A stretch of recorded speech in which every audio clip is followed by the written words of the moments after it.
ஐயோ over acting பண்றானே, எல்லாரும் சேர்ந்து மாட்ட போறோம்.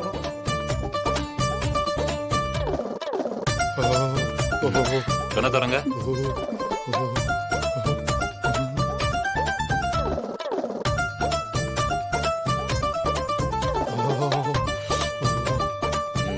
காய்ச்சல் இருக்கிற மாதிரியே தெரியலையே. என்ன டாக்டர் சொல்றீங்க? இருந்தா தானே தெரியறதுக்கு. கை காலெல்லாம் நடுங்குது அவனுக்கு. நல்லா பாருங்க டாக்டர், உள்காய்ச்சலா இருக்க போது.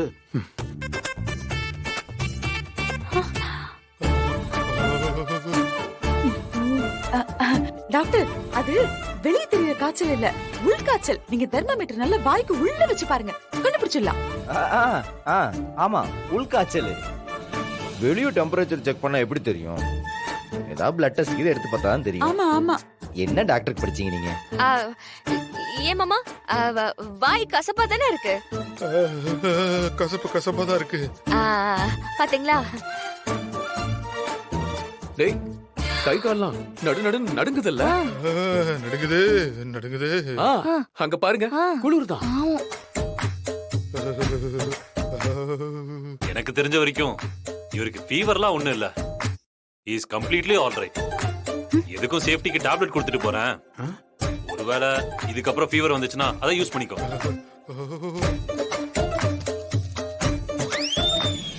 இந்த டேப்லெட்டை வச்சுக்கோங்க, ஃபீவர் வந்தா கொடுங்க. சரிங்க சார். வாங்க.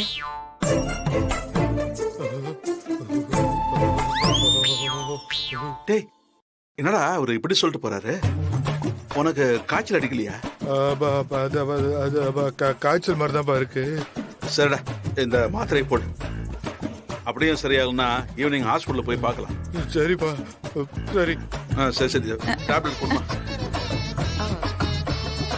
அது அது ஐயோ, நம்மள பார்த்து மறைக்கிறாளே.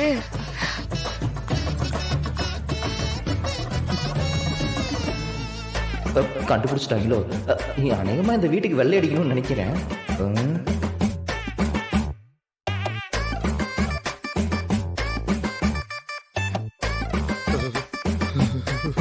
நீங்க எல்லாம் வருத்தப்படுவீங்க. உங்க எல்லாருக்கும் ஆறுதலா இருக்கணும் தானே நான் எல்லாத்தையும் விட்டுட்டு இந்த வீட்ல வந்து உட்கார்ந்திருக்கேன். அதே மாதிரி நீங்களும் கொஞ்சமாவது ஏன் உணர்வுகளுக்கு மரியாதை கொடுக்கறீங்களா? கண்மணி, ப்ளீஸ் தயவு செஞ்சு இனிமே இப்படி பண்ணாதீங்க.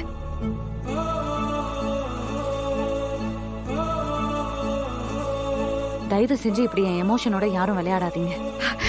கண்மணி, அப்படிலாம் எதுவும் இல்லடி. இது உனக்காக தான். அதுவா? இது வரைக்கும் சொன்னதெல்லாம் போதும்டா.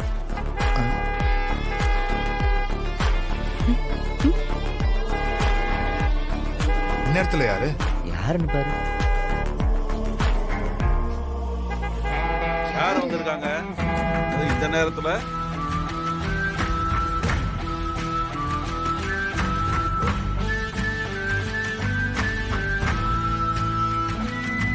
டேய், சூர்யாடா.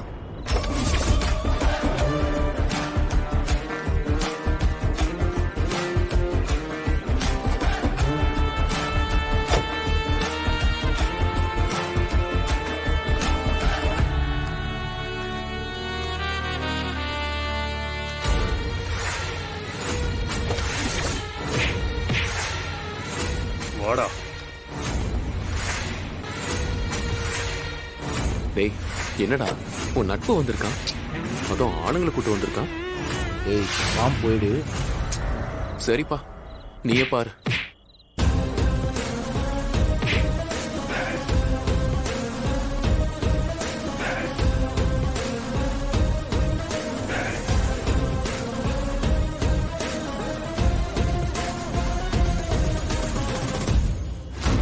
சூர்யா, என்னது? யாரு இவங்க எல்லாம்? உங்க பட்டாசு கடைக்கு தீ வைக்க பார்த்தானுங்க. அதான்ப்பா ஃபயரு. தீயா?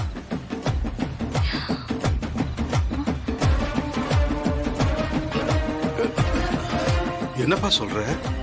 ஆமா அங்கிள். என்ன நடந்துச்சு? அங்கிள், இந்த ரவுடி பசங்க கடைக்கு ஃபயர் வைக்க பார்த்தானுங்க அங்கிள். கரெக்டான டைம்ல போய் நான் தடுத்தேன்.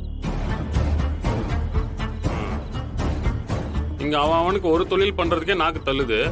இவர் பல தொழில் பண்றாராம். டேய் என்னடா அடங்கு. விட்டுருந்தா அவன் பட்டாசு கடை ஃபயர் ஆகி சாம்பல் தான் மிஞ்சிருக்கும். அங்கிள், இதோ உங்க பையன் கடையா பாத்துக்கிற லட்சணமா?